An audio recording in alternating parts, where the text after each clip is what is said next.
Now to the decision by Alabama's Supreme Court, becoming the first state in the country to rule embryos are people.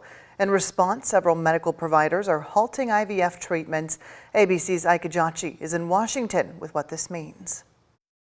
New political fallout from the landmark decision in Alabama, where the state Supreme Court ruled frozen embryos are the legal equivalent of children. President Biden saying the disregard for women's ability to make these decisions for themselves and their families is outrageous and unacceptable.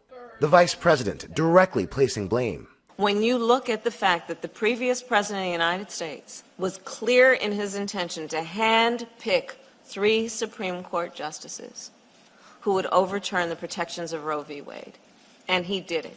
I withstood vicious attacks to pick and confirm 3 great Supreme Court justices. Former President Trump not directly commenting on the IVF ruling, but touting his record. From my first day in office, I took historic action to protect the unborn, like nobody has ever done.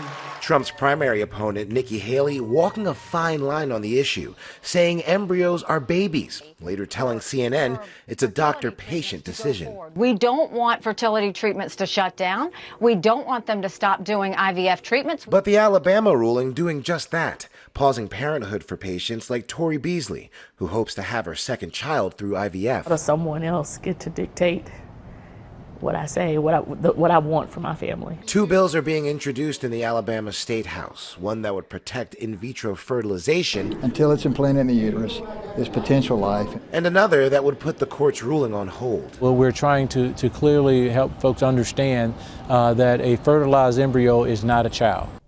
The list of Alabama medical facilities postponing IVF for fear of possible criminal prosecution is growing. In addition to the state's biggest hospital, at least 2 other clinics have stopped IVF treatments. Ike, ABC News, Washington.